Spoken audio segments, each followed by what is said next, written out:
So me? Yeah, you good to Well, thank you guys. As you saw with the release of our video, we have a campaign-long plan for the season. With all that's going on in our country around social justice, we wanted to meet as a group of leaders on our team and figure out a way that we could all be on the same page around a united issue in a way to uplift voices of disenfranchised. So what we chose as a group was to focus on Black women. We wanted to focus on Black women because, as we see in the Breonna Taylor's case, when there's so much emphasis around Ahmaud Arbery and George Floyd, she was often being left out of the conversation. Her killer still haven't been convicted. And so we wanted to look at a deeper dive into so many stories like hers, where those voices aren't being heard and those cases aren't being talked about. And in doing that, we realized there was a whole world of issues where African-American women were being left out. And so not only will we raise awareness around the victims of police brutality, which is a much larger conversation, but specifically focusing on Black women, we'll also hit on other issues around Black women throughout the season. We'll talk about Black women in education, Black women in healthcare. We'll talk about sexism, racism around Black women in sports media, and a whole gambit of other topics that Black women have to face on a regular basis. And we believe in uplifting the voices of Black women, we'll uplift the voices of all women, and we'll uplift our country as a whole. And so that's the stance that we're taking as a team and as an organization, and we're looking forward to it this year.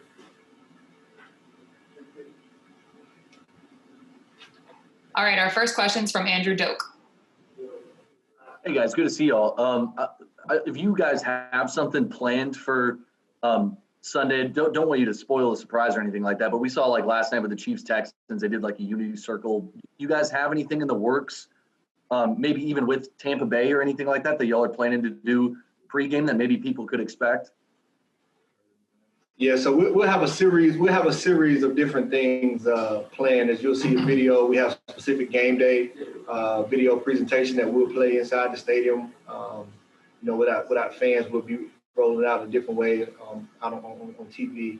A bigger vision of our plan when things clear up is to work more hand in hand with the families and support them and have them here with us on game day. And so. With COVID and all that's going on around that, we still having to work through the protocols and the plan, but we have a season-long kind of campaign that'll play itself out specifically on game day with a specific rollout and some more surprises that people haven't seen yet.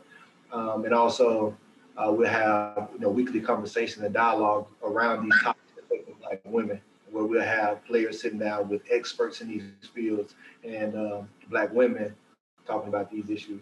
And Andrew, as you were talking about the show of unity between the Texans and the Chiefs, what they did last night, at this point we haven't discussed anything, especially not with the opposing team as of yet. We got a few more team meetings left to see if we're going to do anything on that front. But as far as the campaign that Demario was talking about, we have that aligned to be sent out every week.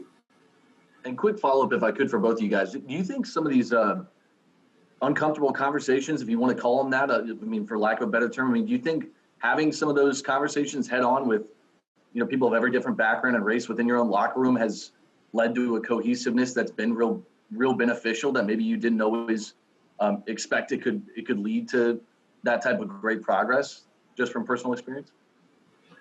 Yeah, I think exactly what you said about uncomfortable conversations. The conversations aren't as uncomfortable anymore. They're being had on a regular basis. Every time you turn on the TV, you see conversations about race. At one time, that race was the elephant in the room, and it's no longer the case. And it's unfortunate that it took a lot of these prominent cases to rise, and it happened at a time when we were all inside during COVID, and everybody was forced to look at the situation for what it was and call it for what it is. And you have so many more people speaking out from all different backgrounds and being a part of the conversation. And ultimately, it will take all of us to create real solutions. And that's what we want. We want it to go from conversations to solutions to impact, so that's the plan. Next question's from Mike Triplett. Hey guys, I know the Miami Dolphins announced sort of a dissatisfaction that there's empty gestures by the league. I'm curious if you feel like you're being given the platform that you want by the league and by the Saints in particular, and if this is a way you guys decided to make it a meaningful way to take advantage of the platform that you're given this year. Yeah, I mean, I can't speak to the league as a whole, but all I can speak for is our organization. Our organization here at the Saints, they've been nothing but fully supportive. We met offsite as a group of leaders, as captains, and talked about a plan that we wanted to do. And I from the head coach to the GM to Mrs. Benson, you know, all they have done is, you know, pretty much said, what do you guys want to do? We want to support it. So they've been 100% supportive.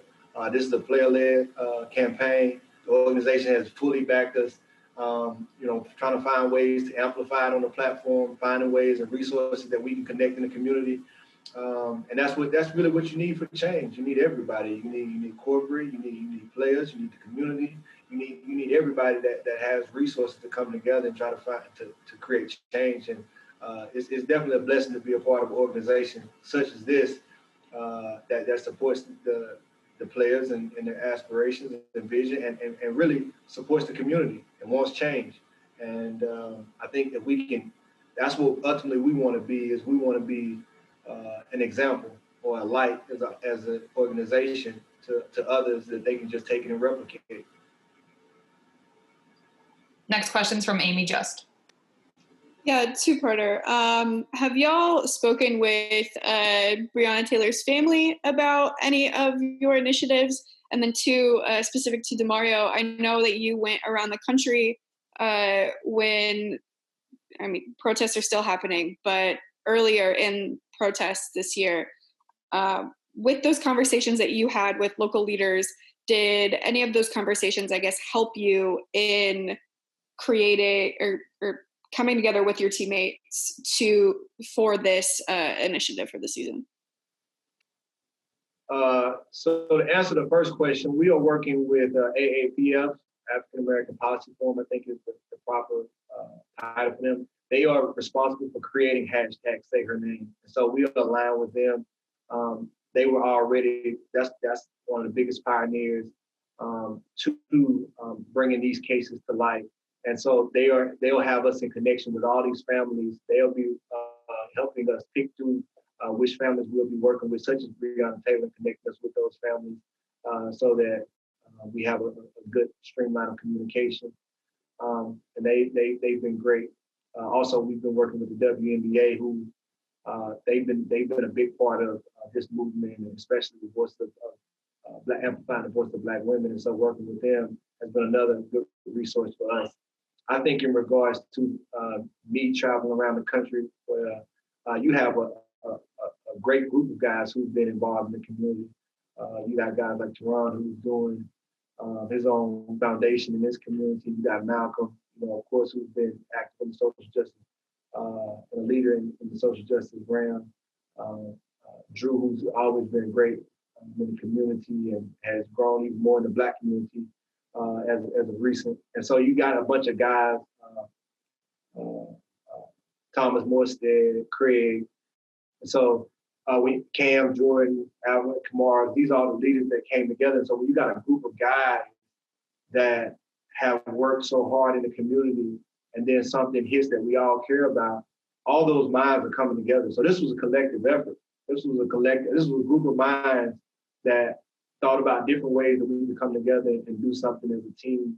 And it's been great working with this leadership group, not just on the football field, but off the field. And so I'm just excited what it'll become with this season. Next question's from Rod Walker. This could be for either one of you all, but obviously the message you're getting out is an important one. What do you say to the people who still don't really get it and, you know, don't want to see this in football? What would be your message to them? Well, Demario said something a couple weeks ago. He expressed it shared it on social media, and also said it in a team meeting setting, that if you need more evidence, or you need more influence, or you need more to see more, to hear more, then at this point you're part of the problem. Like it's all out there. Everything is out there. Needs to be said, needs to be seen. to take a step in the right direction of change. So it's at a point now. It's a disservice to our families, our communities, to stick to sports. We have a platform, we have voices, we have opportunity to be expressive and to call for change, and not just call for change, not actual change. We're out here, we're doing it too. Boots on the ground, trying to make some noticeable change. So at this point, it's not much time left to waste, and that's why we chose to be super direct with our campaign, specifically focusing on Black women. It's a ton of social issues, and as we try to go through the social issues and chop them off, we started with Black women, and that's why we're super direct with it and not afraid to say that over and over. Next one's from Amos Morale. Well, Terron, you kind of answered my question there with why you guys decided to be super direct.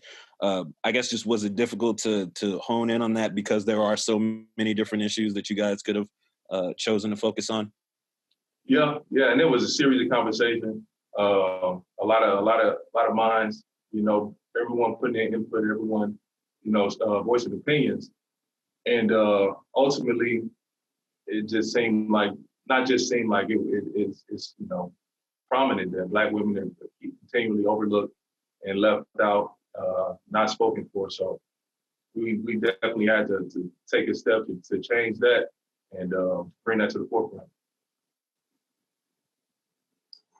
Next one's from Amy Just. Yeah, is there a financial aspect to it? Maybe funding scholarships? I know Drew, Gail, and many of you have donated a lot of money in terms of that. So I was wondering if that was a part of it as well. Yeah, we have a series of plans as far as funding goes. We'll be doing match grants on our team where players will be able to be a part of, the organization will be able to be a part of. And if there has a matching grant, but we want to try to find ways that we can get the community involved, that everybody in New Orleans, part of New Orleans family, Who That Nation, and anybody that sees what we're doing and wants to be a part of it, we want to extend it that they can be a part of the support. But we want the support to go to organizations like AAPF that are boots on the ground, that are experts in these areas, that have been doing the work. We also want the support to be able to go to these families. There's no way to really bring justice to these families because justice would be bringing their loved ones back. We can't do that. So the best way we can honor them is try to support them.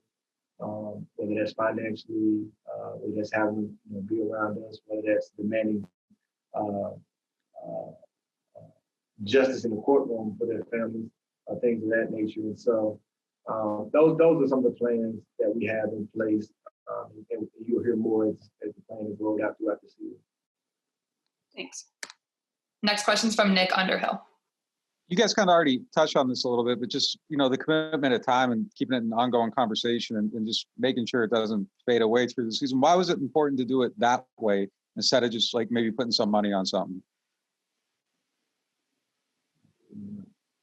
Yeah, it was important to us because though we play a game and we play a game that we love, we still have a tremendous platform. To whom much is given, much is required. And so with so much going on in the world, we can't be out just playing football with the world burning around us. We have to be, as Terron said, boots on the ground. And when you think about something as prominent as Black women, when you think about the power of Black women in the African-American community, us being Black men, raised by strong Black mothers, having strong Black sisters, some of the most powerful people in the Black community are the Black women, grandmothers, mothers, whatnot. I mean, like they literally are the backbone of the community. And so for them to be left out of the conversation, it's an extra responsibility on us as Black men to bring their voices and their lives to the forefront. But also as men in society, we have a responsibility to our women. We should constantly be uplifting them, leading them, protecting them, putting them out front. That's just the right thing to do. And with our team owner being the only woman owner in the NFL, that's even more powerful and even more reason to. And so we just actually were the right team, the right situation with the right group, and why not us? I think in this time, we don't want to be an organization or people who are asking other people to do stuff that we're not willing to do.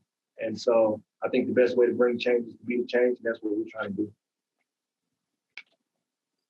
Next question will be from Andrew Doak. Hey guys, two-parter if I could really quick. I could be totally overthinking this right now, but is the Lombardi like symbolic of anything with y'all's message and maybe like a unifying message of like multiple things, or is that just kind of random that it was there? You can take whatever you want to take with it. We know why it's there. I will then. I'll take it and run with it. Second part, and then I'm just curious, along with the message that you're wanting to continue to help spread right now, like seeing football on the screen last night, given all that you guys have kind of gone through to get to this point, and then also have the opportunity to be able to continue to spread your message with different things on the back of helmets and cleats and messages like you're spreading right now. Like, what did you kind of feel emotionally last night seeing football and having that as the vehicle, like actually get to this point where the season was happening last night? I mean, it was definitely great to see the game back. As a fan, I'm a huge football fan, always been. So just as a fan of the game, it's great to see the sport come back, see the live action. So many great players out there last night. The Chiefs defending their Super Bowl run. So great to see the sport come back. And we can't for once just, like I said, at this time in the current state of the country, the current state of the world, we can't just play football. And we gotta continue to let the messages be known, let the voices be heard. But it was great to, especially with COVID and everything, so much uncertainty coming into the year. We were ever, were we going to play this year? So to see that game take place, to see a team 1-0 now, and it was great feeling. Yeah, it's All good. right. Sorry, Demario, go ahead. Yeah, it's good. It's good to have football back, and it was amazing. I think everybody was excited. The game is back and rolling along, and we're afraid to continue to roll along. But what was even more powerful to me, and why I was encouraged, here you have the future leaders of our game, in Patrick Mahomes and Deshaun Watson, both the highest paid players in our game, both of younger generation. Here they are leading their team and sending a message to the world, one of unity, one of solidarity. And when I see that, that gives me hope.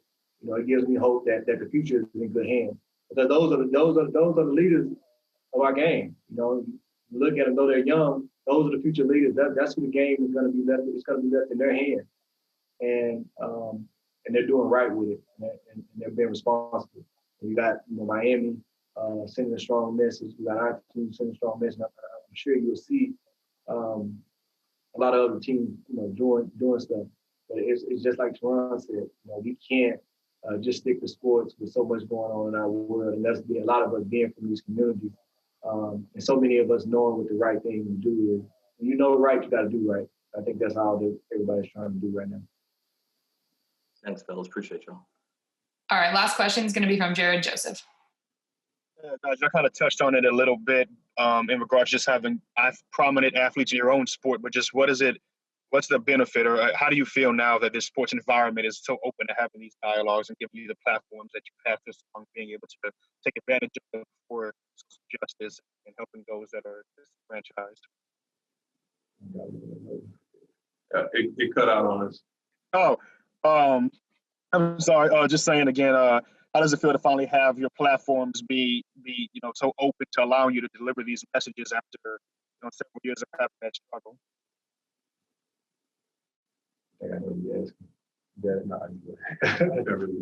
Yeah, at one time, a lot of these conversations were controversial. And that's not that long ago. The issues that we're trying to bring to the surface now, that are on the surface now, that everybody's talking about, and it's convenient or it's trendy to talk about, are very controversial. issue at one time. That's all Colin was trying to do, is bring awareness to these issues. And those issues are still going on. And I think, and you have to be truthful, right? Not everybody wants to see these issues go away. Not everybody sees these, Black and brown people being killed in neighborhoods as a problem. In some regards, you have to understand that our country has gotten comfortable watching Black people die, and that's a reality. And even in the face of leaders in our game standing in unity and solidarity, it was in the midst of boos yesterday.